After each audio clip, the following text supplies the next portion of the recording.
বেলুড় মঠ থেকে দীক্ষা নিতে চান? কিভাবে বেলুড় মঠ থেকে দীক্ষা নেবেন? কোথায় যোগাযোগ করতে হবে? বেলুড় মঠ ও অন্যান্য রামকৃষ্ণ মিশন ও মঠ থেকে দীক্ষা নিলে কি কি নিয়ম পালন করতে হবে? আমিষ নাকি নিরামিষ? দীক্ষা নেওয়ার পর কোন কোন ধরনের খাবার খাওয়ার কথা বলা হয়েছে বেলুড় মঠে? আসুন আজকের এই ভিডিওটিতে রইল দীক্ষা নেওয়ার সম্পূর্ণ পদ্ধতি।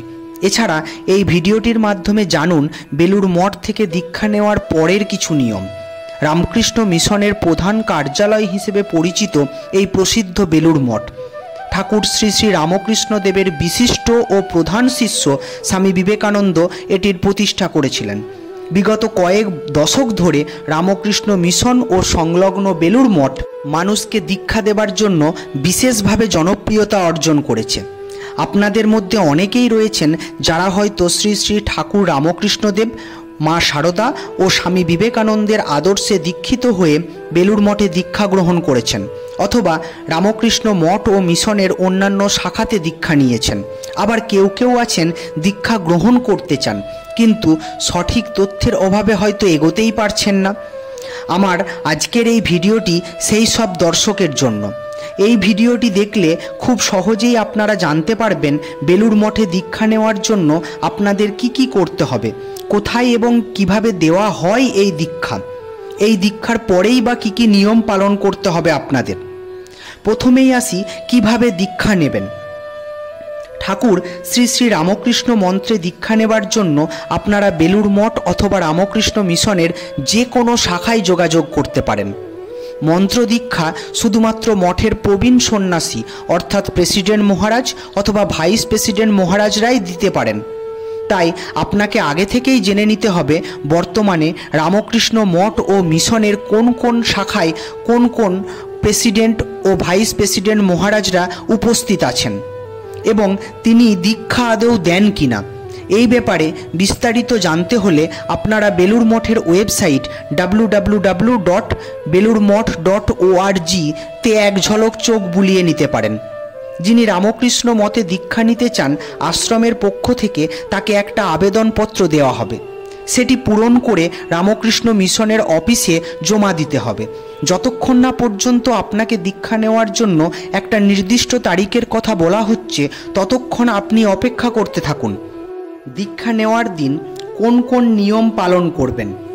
রামকৃষ্ণ মিশনের বিভিন্ন শাখায় দীক্ষা দেওয়ার তথ্য অনুযায়ী জানা গেছে, কোনো ব্যক্তি রামকৃষ্ণ মন্ত্রে দীক্ষিত হতে চাইলে তাকে অবশ্যই ঠাকুরের সম্বন্ধে আগে থেকে সমস্ত জ্ঞানাবলী অর্জন করতে হবে। আপনারা ঠাকুর শ্রী শ্রী রামকৃষ্ণ দেবকে সম্পূর্ণ বিশ্বাস করেন কি না, আপনি ঠাকুরকে আপনার ইষ্ট দেবতা মনে করেন কি না, সেটা আগে যাচাই করে নিন। প্রয়োজনে রামকৃষ্ণ মিশন ও ঠাকুর শ্রী শ্রী রামকৃষ্ণ দেব, মা শারদা ও স্বামীজি সম্পর্কিত কিছু বই পড়তে পারেন। উল্লেখ্য, স্বামী তেজসানন্দ রচিত শ্রী রামকৃষ্ণ জীবনী, স্বামী নিয়মানন্দ রচিত শ্রী শ্রী মা শারদা এবং স্বামী বিশ্বশ্রেয়ানন্দ রচিত স্বামী বিবেকানন্দ বইগুলি এই প্রসঙ্গে খুব উল্লেখযোগ্য। বইগুলি পড়ার পরে রামকৃষ্ণ মন্ত্রের গুরুত্ব ও আধ্যাত্মিকতার কথা চিন্তা করে আপনাকে দীক্ষার জন্য প্রস্তুত হতে হবে। সাধারণত দীক্ষার দিন উপবাসের কথা বলে থাকেন স্বামীজিরা, কিন্তু যদি কোনো কারণে আপনার শারীরিক সমস্যা থাকে এবং আপনার উপবাস রাখতে অসুবিধা হয়, সেক্ষেত্রে কোনো কঠোর বিধিনিষেধের কথা উল্লেখ করা নেই। দীক্ষা নেওয়ার সময় বেশ কিছু জিনিস দানের কথা উল্লেখ করা আছে রামকৃষ্ণ মঠ ও মিশনের ওয়েবসাইটে।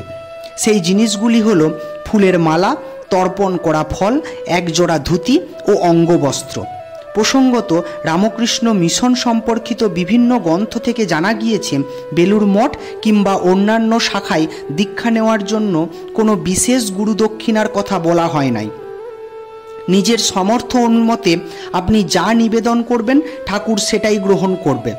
তবে রামকৃষ্ণ মঠ ও তৎসংলগ্ন বেলুড় মঠ আপনাকে শুধুমাত্র শ্রী রামকৃষ্ণ মন্ত্রে দীক্ষা দেবে। আপনি যদি অন্য কোনো মন্ত্রে দীক্ষা নিতে চান, তারা সেটা প্রদান করে না। কিভাবে পাবেন দীক্ষা? দীক্ষা নেওয়ার জন্য আপনাকে যে নির্দিষ্ট দিনটি দেওয়া হয়েছে, সেই দিন আপনাকে শুদ্ধ বস্ত্রে বেলুড় মঠে উপস্থিত হতে হবে।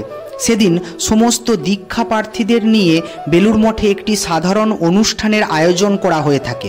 অনুষ্ঠানের শেষে একত্রভাবে প্রত্যেকটি ব্যক্তিকে ঠাকুর শ্রী শ্রী রামকৃষ্ণ পরমহংসদেবের মন্ত্রে দীক্ষিত করা হয়। তারপর প্রত্যেকটি ব্যক্তিকে গুরুর কাছে আসার জন্য আমন্ত্রণ জানানো হয়ে থাকে।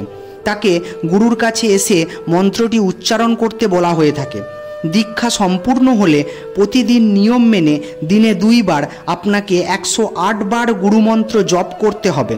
মনে রাখবেন, যে কোনো দীক্ষার ক্ষেত্রেই গুরুমন্ত্র জপ অত্যন্ত গুরুত্বপূর্ণ, কারণ বারংবার জপের মাধ্যমে মন্ত্রে অন্তর্নিহিত শক্তি সঞ্চার হয়ে থাকে। এটা গেল দীক্ষার প্রসঙ্গ। এবার আসুন জেনে নিন দীক্ষার পর খাওয়া দাওয়ার ওপর কোনো বিধিনিষেধ আছে কিনা। বেলুড় মঠ ও রামকৃষ্ণ মিশন থেকে দীক্ষা নিলে আদৌ কি আমিষ খাবার খাওয়া যায়?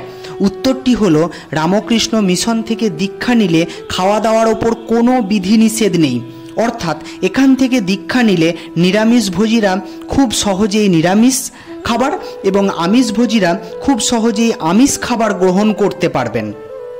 ঠাকুর রামকৃষ্ণদেব, মা শারদা ও স্বামীজির চিন্তাধারার ওপর ভিত্তি করে খাওয়া দাওয়ার ওপর কোনো রকম বিধিনিষেধ নেই।